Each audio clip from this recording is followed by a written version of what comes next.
नमस्कार मित्रांनो, महाराष्ट्र अपडेट या यूट्यूब चॅनलवर आपले स्वागत आहे. मित्रांनो, मुख्यमंत्री माझी लाडकी बहीण योजनेबद्दल मोठ्या प्रमाणात चर्चा सुरू आहे. या योजनेच्या माध्यमातून महिलांना दर महिन्याला आर्थिक मदत दिली जाते.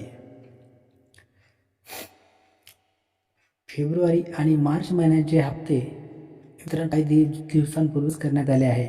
त्यामुळे आता महिलांच्या मनात एकच प्रश्न आहे की एप्रिल महिन्याचा हप्ता हा कधी जमा होणार.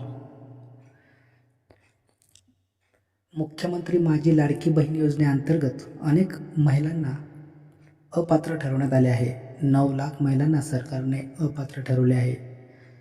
त्यातील 5 लाख महिला जानेवारीत आणि 4 लाख महिला फेब्रुवारीत अपात्र ठरल्या आहेत. मात्र मार्च महिन्यात किती महिलांना अपात्र करण्यात आले आहे याची अधिकृत माहिती अद्याप समोर आलेली नाही. विशेष म्हणजे एकूण 50 लाख महिलांना अपात्र ठरले जाण्याची शक्यता वर्तवली जात आहे. त्यामुळे ज्यांना अपात्र ठरवण्यात आले आहे त्यांना यापुढील हप्ते मिळणार नाहीत. परंतु ज्या महिला पात्र ठरलेल्या आहेत किंवा पात्र असणार आहेत त्यांना एप्रिल महिन्याचा हप्ता हा कधी मिळणार आहे ते सुद्धा आपण या व्हिडिओच्या माध्यमात बघणार आहोत.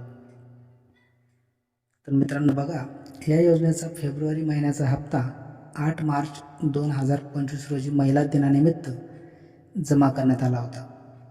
त्यामुळे आता रामनवमीच्या निमित्ताने सरकारकडून एप्रिल महिन्याचा हप्ता देण्याची शक्यता आहे. यंदा रामनवमी 6 एप्रिल 2025 रोजी आहे. त्यामुळे 6 ते 10 एप्रिल दरम्यान महिलांच्या खात्यात 1500 रुपये जमा होऊ शकतात असा अंदाज वर्तवला जात आहे. तर मित्रांनो, अशाच नवीन आणि महत्त्वाच्या अपडेट्ससाठी आपल्या चॅनलला लाईक, शेअर आणि सबस्क्राईब करायला विसरू नका.